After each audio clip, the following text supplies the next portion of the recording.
नमस्कार, मैं हूं संजय प्रभाकर एक नई एनालिसिस के साथ। एनालिसिस उस तमाचे की जिसने देश के विपक्ष को आत्मा टटोलने के लिए मजबूर कर दिया है। भारत के सबसे सीनियर नेताओं में गिने जाने वाले शरद पवार साहब के तमाचे की गूंज आज समूचे देश में है। आप सोच रहे होंगे, तमाचा पवार साहब ने जड़ा तो गाल किसका था? सब बताने जा रहा हूं, ध्यान से सुनिएगा। भारत के हर नागरिक को इस तमाचे की खबर होनी चाहिए। मामला गंभीर है, आपका खून भी सुनकर खौल उठेगा। आगे बढ़ने से पहले आपसे मेरी दिली गुजारिश है, अगर आपने अभी तक मेरे इस चैनल को सब्सक्राइब नहीं किया है तो दोस्तों फौरन कर लें।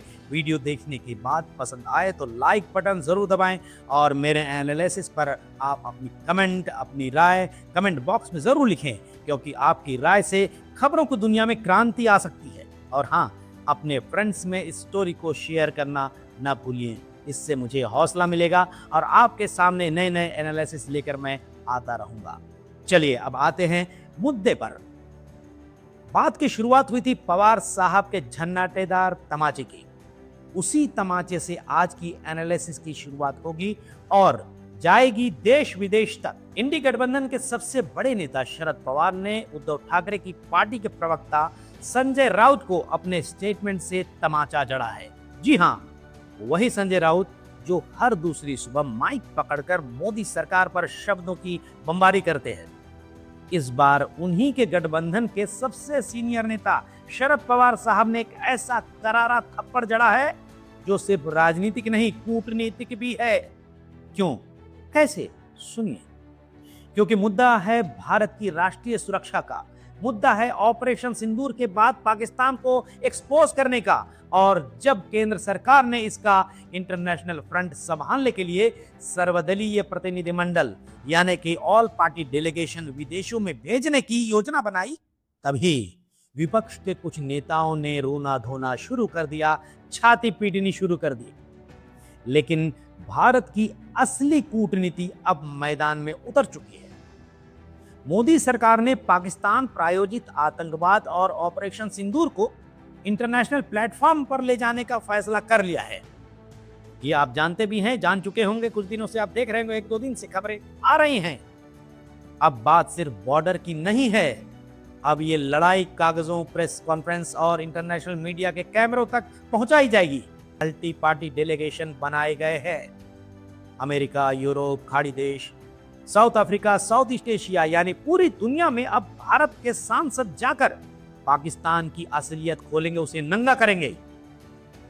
अब कई लोग सोच रहे होंगे, ये तो बढ़िया बात है भाई, फिर विपक्ष को मिर्ची क्यों लग रही है?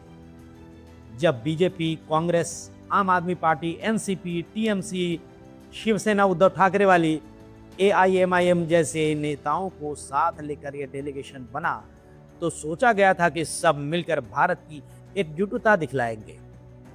आप भी सोच रहे होंगे। लेकिन भारत की इस सर्जिकल कूटनीतिक पहल को, जी हां, लेकर राजनीति के मैदान में कुछ लोगों को भारत की छवि चमकाना कम और मोदी की छवि निखारना ज्यादा नजर आ रही है। टीएमसी पहले नाम वापस ले लेती है, कांग्रेस रोती है कि उनके बताए गए नाम नहीं लिए गए हैं, और फिर आते हैं संजय राउत मैदान में, जो कहते हैं कि हम मोदी सरकार के गुनाहों का बचाव नहीं करेंगे। संजय राउत ने नेगेटिव बयान दिया है और कहा कि ये डेलीगेशन सरकार के अपराध का बचाव करेंगे। वाह, कमाल है। मतलब जब पाकिस्तान हमारे जवानों को मारता है, आतंकवाद फैलाता है, जब हमारे लोगों पर हमला होता है और सरकार उसके खिलाफ दुनिया को सच्चाई बताना चाहती है, तो वो अपराध हो गया। हद। शरद पवार बोले, अंतर्राष्ट्रीय मंचों पर पार्टी राजनीति नहीं होती, और यही बात समझनी चाहिए विपक्ष को भी। क्या पाकिस्तान की साजिश के खिलाफ भारत का बचाव करना अब बीजेपी का प्रोपेगेंडा हो गया? आप भी बताइए, सोचिए जरा। बस यहीं पर दंगल होता है शुरू। संजय राउत के बयानों से जैसे ही माहौल बिगड़ने लगा, उसी वक्त मैदान में उतर गए शरद पवार साहब और उन्होंने साफ साफ कहा, यह पार्टी का नहीं, सरकार का फैसला है। जब अटल जी विपक्ष में थे तब मैं खुद उनके नेतृत्व में विदेश गया था, भारत का पक्ष रखने के लिए। राष्ट्रीय सुरक्षा पर लोकल राजनीति मत करो, शरद पवार साहब का जोरदार तमाचा संजय राउत। जो राउत बहिष्कार का बिगुल बजा रहे थे, उन्हीं की पार्टी के नेता प्रियंका चतुर्वेदी उस डेलीगेशन का हिस्सा भी हैं और खुद शरद पवार की बेटी सुप्रिया सुले एक ग्रुप को लीड भी कर रही हैं। यानी ये सिर्फ तमाचा नहीं, सीधा पब्लिक स्लैप था संजय राउत के बयानों पर। आइए अब समझते हैं भारत के कूटनीतिक चौके छक्के क्या है। अब जरा देखिए मोदी सरकार की योजना की बारीकियां, उस मिशन की जिसे आप India's global counter terror narrative भी कह सकते हैं। शशि थरूर अमेरिका और ब्राजील जाने वाले हैं, उस डेलीगेशन में लीड करेंगे टीम को। सुप्रिया सुले अफ्रीका दौरे पर जाएंगी और रविशंकर प्रसाद यूरोप का नेतृत्व करेंगे टीम में। अब आप सोचिए ये कितनी बड़ी बात है या नहीं। ऑपरेशन सिंदूर के बाद भारत ने आतंकवाद के मुद्दे पर सिर्फ जवाबी कार्रवाई ही नहीं की है, बल्कि दुनिया में जाकर सबूतों के साथ अपनी बात रखने का फैसला भी किया। कांग्रेस के नेता शशि थरूर का नाम आते ही कांग्रेस के अंदर भूचाल आ गया। जैसे कढ़ाई में जब गर्म तेल होता है उसमें पानी गिर जाए तो क्या होता है। मनीष तिवारी, सलमान खुर्शीद, आनंद शर्मा जैसे विपक्षी चेहरे डेलीगेशन में शामिल हैं ताकि कहा ना जा सके कि एक तरफा टीम है। सबको देखने में आ रही है बातें, ये नजरिया है। असदुद्दीन ओवैसी, जी हां, असदुद्दीन ओवैसी, प्रियंका चतुर्वेदी, सुप्रिया सुले जैसे नाम, हर पार्टी को प्रतिनिधित्व मिला है इस खास मकसद के लिए। और सबसे खास बात यह है कि हर प्रतिनिधि मंडल, हर डेलीगेशन के साथ शामिल किए गए हैं सीनियर राजदूत, एक्स डिप्लोमेट्स और एक्स एनएसए, ताकि मामला सिर्फ राजनीति का ना लगे बल्कि सच्चाई और सबूतों का इंटरनेशनल डोजियर बन जाए, डॉक्यूमेंट बन जाए। टीएमसी की बात करें तो सुदीप बंदोपाध्याय ने हेल्थ इशू बना लिया और हवाला देते हुए मना कर दिया। फिर उनकी जगह यूसुफ पठान को लिया गया, उनका नाम शामिल किया गया। अब ममता बनर्जी छिटक गई। ममता बनर्जी कहती हैं हमें पूछा नहीं गया, लेकिन फिर भी यह भी कहती हैं कि हम पाकिस्तान प्रायोजित आतंकवाद के खिलाफ जरूर हैं। अब आप ही बताइए, क्या यह दोहरा रवैया नहीं है? कांग्रेस को लेकर दावा तो यह भी हो रहा है कि थरूर और तिवारी का नाम कांग्रेस नेतृत्व को चिढ़ाने के लिए डाला गया है।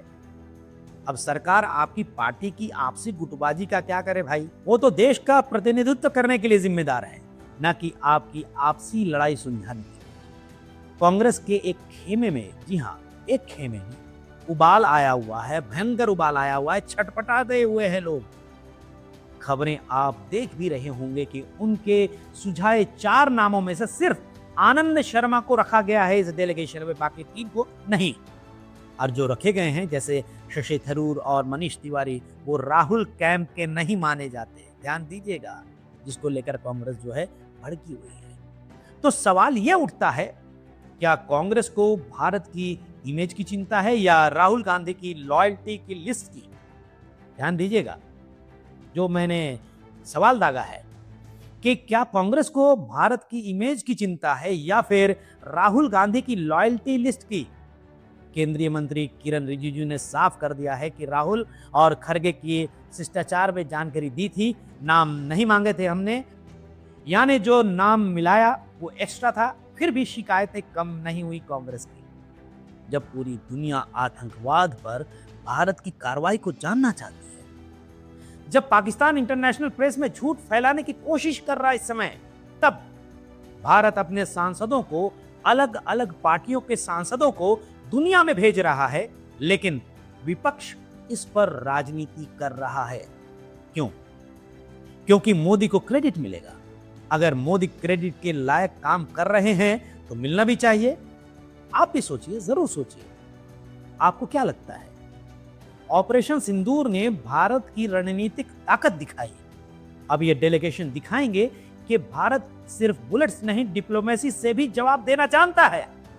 और जो नेता इस समय बहिष्कार की राजनीति कर रहे हैं, उनकी राजनीति भी एक्सपोज हो रही है, क्योंकि जनता जानती है देश हित सबसे ऊपर होता है। और अगली बार कोई संजय राउत जैसे नेता देश के मिशन पर सवाल उठाए तो याद रखिए, शरद पवार साहब जैसे अनुभवी नेता भी बिना लाग लपेट के बोल चुके हैं, ये भारत का मिशन है, मोदी का नहीं है। आज सवाल ये नहीं है कि सरकार ने किन्हें चुना है, सवाल ये है क्या आप देश के साथ हैं या अपनी पार्टी के अहंकार के साथ हैं। क्या आप पाकिस्तान के झूठ का जवाब देना चाहते हैं या भारत की आवाज को दबाना चाहते हैं। मोदी सरकार ने देश की छवि, सुरक्षा और गरिमा के लिए जो रणनीति बनाई है वो एक मास्टर स्ट्रोक है, मास्टर स्ट्रोक। सोच कर देखिए, ऑल पार्टी डेलीगेशन। अब गेंद विपक्ष के पाले में है, क्या वो साथ देगा या फिर देश हित पर राजनीति करेगा। अब सवाल आपके लिए भी है दोस्तों, क्या विपक्ष सिर्फ मोदी से नफरत के लिए भारत के मिशन का विरोध कर रहा है? कमेंट में जवाब जरूर दीजिए। नमस्कार।